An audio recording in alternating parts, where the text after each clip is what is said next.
Hope is not a strategy. Luck is not a factor. Fear is not an option. The nation that leads in renewable energy will be the nation that leads the world. The future is not set. There is no fate but what we make. Curiosity is the most powerful thing you own. Failure is an option, fear is not. I am king of the world. Sometimes your whole life boils down to one insane move. Pick up a camera. Shoot something. No matter how small, no matter how cheesy, no matter whether your friends and your sister star in it. Put your name on it as director. Now you're a director. Everything after that you're just negotiating your budget and your fee. Your only competitors are your past achievements. Your imagination can create a reality. People call me a perfectionist, but I'm not. I'm a rightist. I do something until it's right, and then I move on to the next thing. A woman's heart is an ocean of deep secrets. What are you gonna do? Talk the alien to death? Tread softly upon the earth because the faces of the unborn look up at you. Go home, pick up your video camera, and make a film. The magic doesn't come from within the director's mind, it comes from within the hearts of the actors. I love it when I have a nightmare. To me that means I got my money's worth out of it. 8 hours. But failure has to be an option in art and in exploration, because it's a leap of faith. And no important endeavor that required innovation was done without risk. You have to be willing to take those risks. It's about human imagination and curiosity. What's out there? What's in the great beyond? What exists at levels we can't see with our 5 senses? Here's my philosophy in life: if there's a fire, you put it out. If there's a flood, you fill sandbags and you build a dike. You roll up your sleeves and you get to work. A director's job is to make something happen, and it doesn't happen by itself. So you wheedle, you cajole, you flatter people, you tell them what needs to be done. And if you don't bring a passion and an intensity to it, you shouldn't be doing it. The universe is like a giant bank vault lock, where the tumblers are constantly moving, and once in a while the tumblers line up and you have to listen for the click. So you must be prepared in that moment to step through the door. I guess Titanic because it made the most money. No, I'm kidding. I don't really have a favorite. Maybe Terminator, because that was the film that was the first one back when I was essentially a truck driver. I dreamed I was a soldier who could bring peace. Sooner or later, though, you always have to wake up. When you have the feeling that anything's possible, sometimes you wind up acting on it. When the ship docks, I'm getting off with you. This is crazy. I know it doesn't make any sense, that's why I trust it. Writing a screenplay, for me, is like juggling. It's like, how many balls can you get in the air at once? All those ideas have to float out there to a certain point, and then they'll crystallize into a pattern. I do an awful lot of scuba diving. I love to be on the ocean, under the ocean. I live next to the ocean. If you wait until the right time to have a child, you'll die childless, and I think filmmaking is very much the same thing. You just have to take the plunge and just start shooting something even if it's bad. Getting the audience to cry for the Terminator at the end of T2, for me that was the whole purpose of making that film. If you can get the audience to feel emotion for a character that in the previous film you despised utterly and were terrified by, then that's a cinematic arc. So much of literary sci-fi is about creating worlds that are rich and detailed that make sense at a social level. We'll create a world for people and then later present a narrative in that world. I actually started as a model builder and quickly progressed into production design, which made sense because I could draw and paint. But I kept watching that guy over there who was moving the actors around and setting up the shots. I'm hopeful that we'll be able to study the ocean before we destroy it. I don't look at scripts. I just write them. If you wanted to move through a virtual reality, it's called a video game. It's been around forever. You know, in the filmmaking business no one ever gives you anything. It was long ago in my life as a simple reporter that I decided that facts must never get in the way of truth.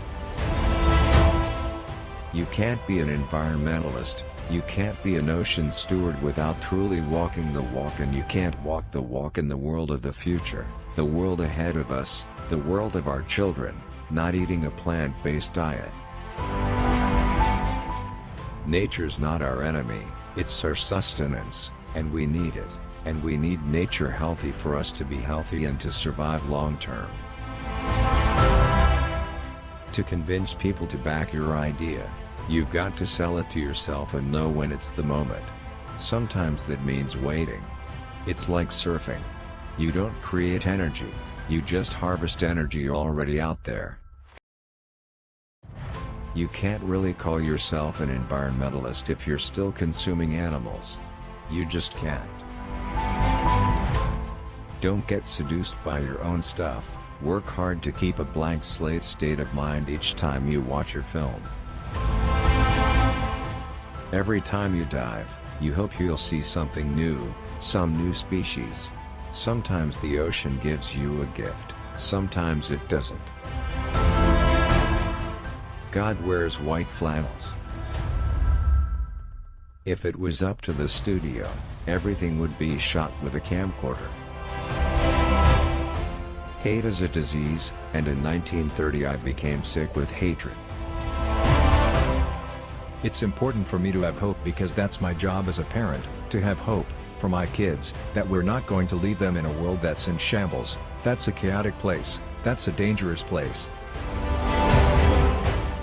Inspiration can hit you in the head at any time in any context. It could happen in a conversation. Talking to someone at a party, you can get an idea. But you've got to remember those inspirations.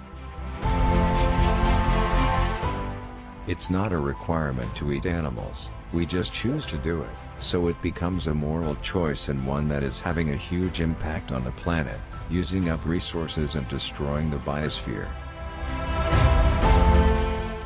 The new world will be a place of answers and no questions, because the only questions left will be answered by computers, because only computers will know what to ask. NASA, the National Aeronautics and Space Administration.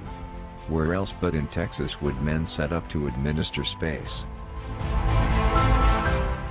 You have to not listen to the naysayers because there will be many and often they'll be much more qualified than you and cause you to sort of doubt yourself. Usually, when you go to a movie, your consciousness floats above the film. 3D sucks you in and makes it a visceral experience. I lived in a small town.